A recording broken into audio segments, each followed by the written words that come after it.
حضرات، حضرت سیدنا ابو بکر صدیق رضی اللہ تبارک و تعالی عنہ، پھر حضرت عمر فاروق رضی اللہ تبارک و تعالی عنہ، یہ دونوں صحابہ بالاتفاق پہلے حضرت ابو بکر صدیق تمام انبیاء کے بعد سب سے افضل ہے، پھر حضرت عمر فاروق رضی اللہ تعالی عنہ۔ لیکن ہمارے یہاں کچھ سلاسل کے لوگ ایسے ہیں جو اپنی نسبت مداریت کی طرف، کچھ لوگ وارثیت کی طرف، کچھ لوگ چشتیت اور نظامیت کی طرف کرتے ہیں۔ ان کے دلوں میں بغض حضرت امیر معاویہ ہے، اور ساتھ ساتھ میں وہ لوگ ان حضرات صحابہ کے مقام پر ہاتھ صاف کر کے حضرت علی کو ڈائریکٹ تخت خلافت پر بٹھانا چاہتے ہیں۔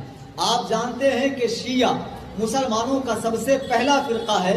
اہل سنت و جماعت کے بعد اہل تشیع کا وجود آیا کوفہ شہر میں۔ تو شروع میں جو شیعہ تھے وہ ٹھیک ٹھاک تھے، وہ شیعہ نے علی تھے، وہ حضرت علی سے محبت کرتے تھے۔ بعد میں شیعہ جب رافضی ہو گئے، حضرات صحابہ پہ تبرہ کرنے لگے اور ان کے عقائد میں بگاڑ آ گیا۔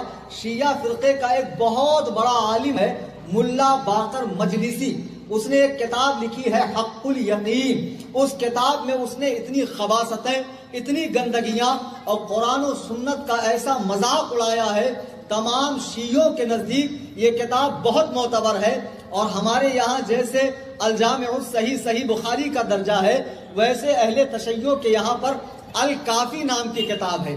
اور شیعہ 12 اماموں کو مانتے ہیں جو حضرت علی کی اولادوں میں سے ہیں، اور ان کے نزدیک ان اماموں پر معاذ اللہ وحی بھی اترتی ہے، اور ان اماموں کی وحی سے، ان اماموں کے وحی سے انبیاء کی وحی منسوخ ہوتی ہے۔ حضرت علی کی شان کوئی سنی گھٹا نہیں سکتا ہے، لیکن مبالغہ اتنا نہ کیا جائے۔ اعلیٰ حضرت امام اہل سنت لکھتے ہیں تحقیق یہ ہے کہ حضرت علی خانہ کعبہ میں نہیں پیدا ہوئے، حضرت علی خانہ کعبہ میں نہیں پیدا ہوئے۔ حضرت علی کا مقام بہت بڑا ہے، وہ کعبے میں نہ پیدا ہوں تو کیا معاذ اللہ ان کا مقام گھٹ جائے گا؟ حضرت ابو بکر بھی تو نہیں پیدا ہوئے، لیکن انبیاء کے بعد تمام انسانوں میں سب سے افضل ہے۔ مقام جو ملتا ہے وہ رسول اللہ کی اتباع سے ملتا ہے۔ میں عرض یہ کر رہا تھا بزرگان دین کہ شیعوں نے اپنی کتاب میں یہ لکھا ہے، معاذ اللہ ملا باقر مجلسی لکھتا ہے، اللہ نے جہنم کے 10 دروازے بنائے ہیں، ایک میں سے فرعون داخل ہوگا، ایک میں سے شداد، ایک میں سے نمرود، ایک میں سے حامان، ایک میں سے قارون، یہ لوگ داخل ہوں گے، اور ایک میں سے ابو بکر اور ایک میں سے عمر معاذ اللہ۔ یہ کتاب باقاعدہ شیعوں کے یہاں پڑھی جاتی ہے۔ اتنا ہی نہیں، یہ خبیث لکھتا ہے کہ قریب قیامت جب امام مہدی کا نزول ہوگا، ان کا 12واں امام سنیوں کے ڈر سے کسی غار میں چھپا ہوا ہے، وہ قیامت سے قریب آئے گا، اور آنے کے بعد وہ کہتا ہے کہ حضرت عائشہ کو قبر سے نکال کر ان کے پیٹھ پہ کوڑے مارے گا اور بی بی فاطمہ کا بدلہ لے گا۔ یہ اتنی خبیث قوم ہے جو رسول اللہ کی زوجہ محترمہ کے بارے میں ایسی بات کرتی ہے۔ ان حرام الدہروں کو یہ نہیں پتا، ان متا کی اولادوں کو یہ نہیں معلوم اما عائشہ صدیقہ کون ہے۔ اما عائشہ صدیقہ وہ ہے، اما عائشہ صدیقہ وہ ہے کہ رسول اللہ جن کے ساتھ بستر پہ ہوتے اور اللہ تعالیٰ وحی کو نازل ہوتا۔ اما عائشہ صدیقہ وہ ہیں کہ جب منافقین نے ان پر تہمت لگائی تو رسول اللہ نے جواب نہیں دیا، رسول اللہ جواب دیتے تو بعد کے لوگ قیل و قال کرتے، حدیث ضعیف ہے، حدیث مردود ہے، حدیث موضوع ہے، اللہ کے رسول نے اپنی بیوی کی پاک دامنی کی گواہی نہیں دی، 1 مہینے تک سکوت اختیار کیا۔ اللہ تعالیٰ نے قرآن کریم کی سورہ نور میں 18 آیتیں حضرت عائشہ کی شان میں نازل فرمائی۔ عائشہ پر بھونکنے والے شیعہ رافضیوں، اپنے ایمان کی خیر مناؤ۔ کون؟ ابو بکر صدیق۔ صحیح بخاری کی حدیث ہے، اللہ کے نبی ابو بکر سے کہہ رہے ہیں انت صاحبی فی الغار و صاحبی علی الحوض، اے ابو بکر تو غار میں بھی میرا ساتھی ہے اور حوض کوثر پہ بھی میرا ساتھی ہے۔ آج یہ تمہیں یاد آ رہا ہے اہل بیت کو نہیں پکڑو گے تو جنت میں نہیں جاؤ گے۔ نبی نے کیا فرمایا؟ انت صاحبی فی الغار، تو غار میں بھی میرا یار ہے، تو غار میں بھی میرا ساتھی ہے، اور حوض کوثر پہ بھی تو میرا ساتھی ہے۔ اب جس کو میدان محشر میں آمنہ کے لال عبداللہ کے در یتیم اللہ کے محبوب اعظم کے مقدس ہاتھوں سے جامع کوثر پینا ہو، وہ ابو بکر کی تعظیم کرے، وہ ابو بکر کی توقیر کرے، وہ ابو بکر کو خلیفہ اول مانے، اس لیے کہ رسول اللہ ابو بکر کا بغض جس کے دل میں ہوگا اسے جامع کوثر سے سیراب نہیں کریں گے۔ جامع کوثر پہ اگر اہل بیت ملیں گے تو حوض کوثر پہ حضرات صحابہ بھی ملیں گے، ابو بکر صدیق بھی ملیں گے۔ نبی فرماتے ہیں کہ میرے آسمان میں 2 وزیر ہیں اور زمین پر 2 وزیر ہیں، ابو بکر و عمر۔ آسمان میں جبرائیل اور میکائیل ہے، زمین پہ ابو بکر و عمر میرے وزیر۔ میرے آقا فرماتے ہیں انی لانظر الی شیاطین الجن والانس قد فروا من عمر، بلا شبہ میں اپنی نگاہ نبوت سے دیکھ رہا ہوں کہ میرے عمر کے خوف سے انسانوں کے بھی شیطان اور جناتوں کے شیطان بھی بھاگتے ہیں۔ سبحان اللہ، سبحان اللہ۔ عمر کے خوف سے انسانوں کے شیطان بھی، جناتوں کے شیطان بھی بھاگتے ہیں۔ وہ عمر کا خوف ہے۔ اللہ کے نبی فرماتے ہیں عمر جس راستے سے گزر جائے شیطان اپنا راستہ بدل لیتا ہے۔ بے شک، بے شک۔ اب جو لوگ 3 طلاق کو 3 نہیں مانتے، اور جب گورنمنٹ نے 3 طلاق کو 1 کہا تو شیعوں کی اور غیر مقلدین کی تو عید ہو گئی، بانچیں کھل گئی کہ واہ واہ کیا فیصلہ ہو گیا، کیا خوب کہا۔ دشمنی حضرت عمر سے ہے۔ سنیے حضرت عمر فاروق، یہ تو وہ مقام ہے ان کا۔ اللہ اکبر۔ اللہ کے نبی نے دعا کی، کیا دعا کی؟ اللہ 2 لوگوں کو اسلام کی دولت دے اور اسلام کی مدد فرما۔ ان 2 لوگوں میں کس کا نام تھا؟ ایک ابو جہل کا اور ایک حضرت عمر کا۔ لیکن خاص طور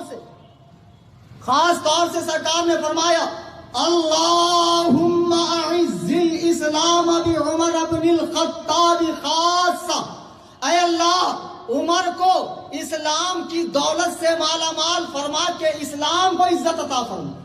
حضرت عمر فاروق رضی اللہ تعالیٰ عنہ جنہوں نے 10 سال تک خلافت کی اور اسلام آپ ہی کے دور میں آدھی دنیا تک پہنچ گئے۔ سبحان اللہ۔ آدھی دنیا، خوف اتنا، سادگی اتنی۔ ایک مرتبہ حضرت علی سے کسی نے کہا کہ علی، ابو بکر و عمر کے زمانے میں تو جنگیں اتنی نہیں ہوتی تھی مسلمانوں کی، آپ کے زمانے میں بہت مسلمانوں کی جنگیں ہوتی، روزانہ لڑتے ہیں۔ حضرت علی تو باب مدینۃ العلم ہے نا۔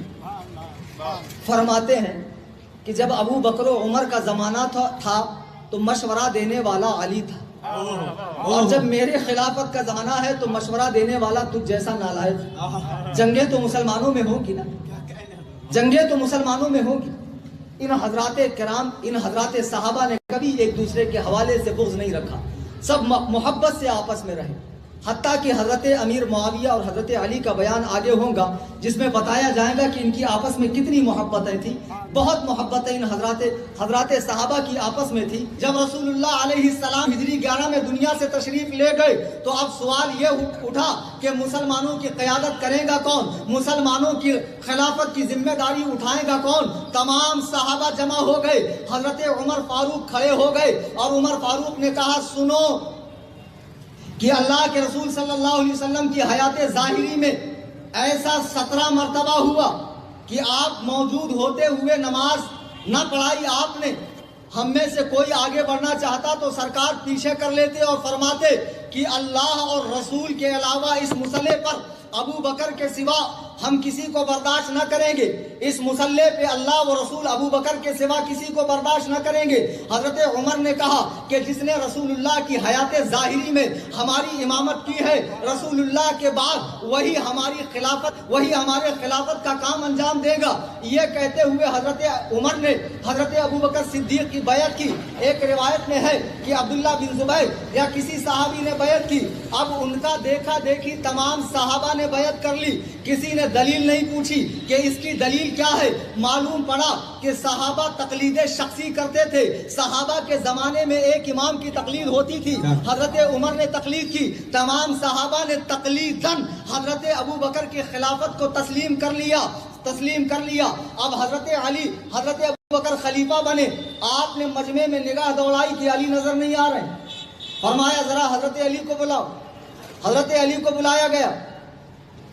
حضرت ابو بکر نے کہا مسلمانوں نے مجھے اپنا خلیفہ بنایا، تمہاری کیا رائے ہے؟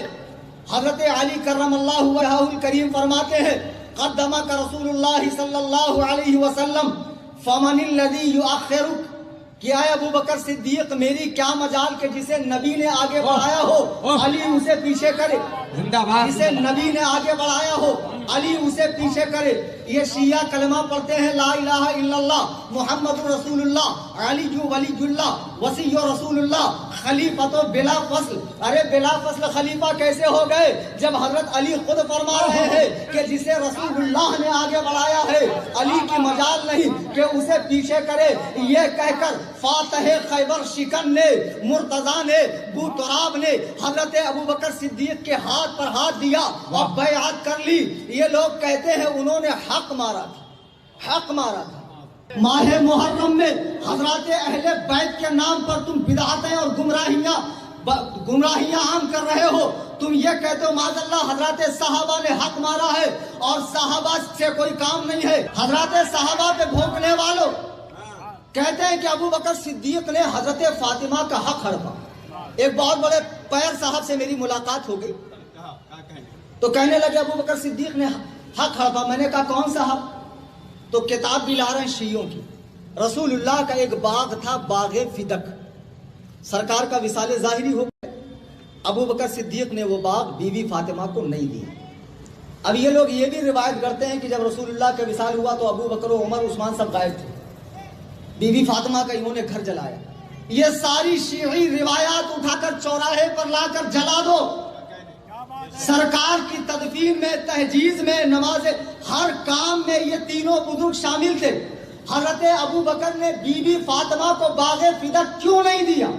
اس کے پیچھے کی وجہ تمہیں کیا معلوم ہے؟ حضرت ابو بکر نے کسی حسد کے بنا پر ایسا نہیں کیا۔ جب رسول اللہ کا وصال ہوا تو تمام ازواج مطہرات جو اس وقت حیات تھیں 9 کی تعداد میں، سب اماں عائشہ کے پاس آئیں۔ کیا ہے اماں عائشہ صدیقہ، آپ رسول اللہ کا جو مال ہے خیبر کا اور فدق کا وہ ہمارے بیچ میں صدقہ، ہمارے بیچ میں بانٹ دیں، ہمارے بیچ میں بانٹ دیں۔ صحیح بخاری کی روایت ہے، اماں عائشہ نے فرمایا الیس قد قال رسول اللہ صلی اللہ علیہ وسلم لا نورث صدقہ، کیا تم نے اللہ کے نبی کا یہ فرمان نہیں سنا کہ انبیاء اپنے بعد جو کچھ چھوڑ کر جائے وہ مال بٹتا نہیں ہے بلکہ امت کے لیے صدقہ ہے۔ سبحان اللہ، سبحان اللہ، امت کے لیے کیا ہے؟ صدقہ۔ تو جب نبی کی وراثت صدقہ ہے تو ابو بکر بانٹے کیوں، عمر بانٹے کیوں، عثمان بانٹے کیوں؟ اب آپ کو بہت اعتراض ہے، اچھا نبی کی جائیداد میں صرف بیٹی کا حصہ ہے، بیویوں کا حصہ نہیں ہے نا؟ تو حضرت علی نے کیوں نہیں دیا؟ وہ پرسوں اس کا بیان ہے حضرت امیر معاویہ کے ساتھ۔ کیا نبی کی جائیداد میں، نبی کے مال میں ازواج مطہرات کا حق نہیں ہے؟ ہے، لیکن حضرت علی نے بھی ان کے بعد 6 ماہ تک امام حسن مجتبی نے بھی کار خلافت انجام دیا۔ انہوں نے رسول اللہ کی ازواج پاک کو وہ مال کیوں نہیں دیا؟ اس لیے کہ وہ جانتے تھے کہ رسول اللہ اور تمام انبیاء جو کچھ چھوڑ کر جاتے ہیں وہ سب صدقہ ہے۔ ایک بہت بڑے شیعہ مجتہد صاحب جن کا پہلا فلور خالی تھا، دکھنے میں بہت بڑے علامہ، فہامہ، اسامہ، اوباما، پاجامہ تھے، آئے کہنے لگے مولانا آپ کیسی بات کر رہے ہیں؟ قرآن میں تو ہے وَوَرِثَ سُلَيْمَانَ داؤد، کہ داؤد کا وارث سلیمان تھا۔ قرآن تو خود کہہ رہا ہے کہ نبی کا وارث ہوتا، اور آپ کیسے کہتے ہیں کہ نبی کا وارث نہیں ہوتا؟ میں نے کہا بے خر دماغ، الف سے علامہ، تجھے یہ نہیں معلوم کہ قرآن نے جہاں کہا وہ وریث سلیمان داؤد، وہاں پر کون سی وراثت مراد ہے؟ وہاں علم شریعت مراد ہے۔ کیا مراد ہے؟ اللہ کے نبی فرماتے العلماء ورثۃ الانبیاء، نبیوں کی وراثت علم ہے، علم، اور علماء اس کے وارث ہے۔ اور یہ زمین جائیداد، یہ مادی چیزیں جو وہ چھوڑ کر جائے وہ پوری امت کے لیے صدقہ ہے۔ تو حضرت ابو بکر پہ اعتراض کرنے والوں، یہ اعتراض حضرت علی پہ بھی جاتا ہے۔ بھونکنے والوں اپنی عقلوں کو ٹھکانے رکھو کہ تم کن کی بارگاہ میں بھونک رہے ہو، کن کی بارگاہ میں یہ باتیں کر رہے ہو۔ حضرت علی سے محبت بے شک کی جائے لیکن ان کا مقام چوتھا ہے، ان کا نمبر چوتھا ہے، اور تمام ان 3 صحابہ کے بعد تمام صحابہ میں حضرت علی کرم اللہ وجہہ الکریم سب سے افضل و اعلیٰ ہے، لیکن محبت کا مطلب یہ نہیں ہے۔ اللہ کے نبی نے فرمایا اے علی تیرے حوالے سے دو قومیں ہلاک ہوں گی، ایک تجھ سے بغض رکھ کے جو خارجی ہیں وہابی ہے، اور ایک تیری محبت میں اتنا غلو کر جائیں گے جیسے لوگوں نے عیسیٰ بن مریم کے بارے میں غلو کیا۔ عیسیٰ بن مریم کے بارے میں غلو کیا، انہیں خدا کا بیٹا بنا دیا۔ اور حقیقت میں شیعوں میں ایک فرقہ ہے نوسیری، شاید آپ کو پتہ نہ ہو، یہ لوگ شام میں جو آج کل شام میں سنیوں کو مار رہے ہیں نا، بشار الاسد حرام الدہر، یہ حرامی نوسیریوں کے ہاں جب بچہ پیدا ہوتا تو کیا کرتے ہیں معلوم ہے؟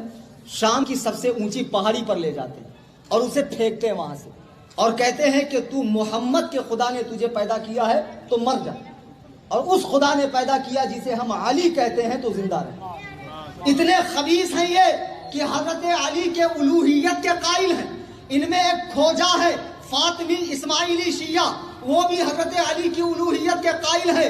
زیدی ہے، امامیہ ہے، جعفری ہے، کاظمی ہے، رضوی ہے، جو اثنا عشری ہے، وہ بہرحال حضرت علی کو خدا تو نہیں مانتے لیکن تمام انبیاء سے افضل مانتے ہیں، اور یہ عقیدہ بھی کفر ہے کہ کسی غیر نبی کو نبی سے افضل کہنا۔ میرے بزرگوں اور دوستوں، جو لوگ سنی ہو کر اپنی نسبت چشتیت، مداریت اور وارثیت کی طرف کرتے ہیں، وہ حضرات صحابہ پر بھونکتے ہیں۔ وہ ذرا تنہائی میں سوچیں کہ اگر صحابہ نہ ہو تو آپ کو معلوم ہے قرآن سمجھنے کے لیے پہلی کڑی کا نام کیا ہے؟ صحابہ۔ کون ہے؟ حدیث کی روایت کی پہلی کڑی کون ہے؟ یہ محدثین جو حدیث لیتے ہیں کس سے لیتے ہیں؟ صحابہ سے لیتے ہیں۔ اگر حضرات صحابہ کی ذات سے اعتماد اٹھایا جائے تو قرآن و سنت کی بنیادیں کھوکھلی ہو جائیں گی، دین کی بنیاد باقی نہ رہے گی۔ حضرات صحابہ پر اعتماد کرو، ان پر بھروسہ کرو، ان سے محبت کرو۔ اللہ کے نبی فرماتے ہیں اللہ اللہ اصحابی لا تتخذوہم غرضا من بعدی فمن احبہم فبحبی احبہم۔ اللہ کے لیے میرے جانے کے بعد میرے صحابہ کو نشانہ اعتراض نہ بناؤ، میرے صحابہ کو نشانہ اعتراض نہ بناؤ۔ جس نے ان سے محبت کی اس نے مجھ سے محبت کی، جس نے ان سے بغض رکھا اس نے مجھ سے بغض رکھا۔ اور خطبے کے بعد جو حدیث پاک میں نے پڑھی یہ بھی صحیح بخاری کی ہے۔ حضرت عرباض بن ساریہ کہتے ہیں ایک مرتبہ اللہ کے محبوب صلی اللہ علیہ وسلم منبر پر تشریف لائے اور آپ نے خطبہ دیا۔ کیسا خطبہ؟ وَجِلَتْ مِنْهَا الْقُلُوبُ وَظَرَفَتْ مِنْهَا الْعُيُونُ۔ اللہ کے نبی نے ایسا بلیغ خطبہ ارشاد فرمایا کہ دل لرز گئے، آنکھیں بہنے لگی۔ تو ایک صاحب کھڑے ہوئے، کھڑے ہونے کے بعد کہا فَقُلْنَا يَا رَسُولَ اللَّهِ كَأَنَّهَا مَوْعِظَةُ مُوَدِّعٍ فَأَوْصِنَا۔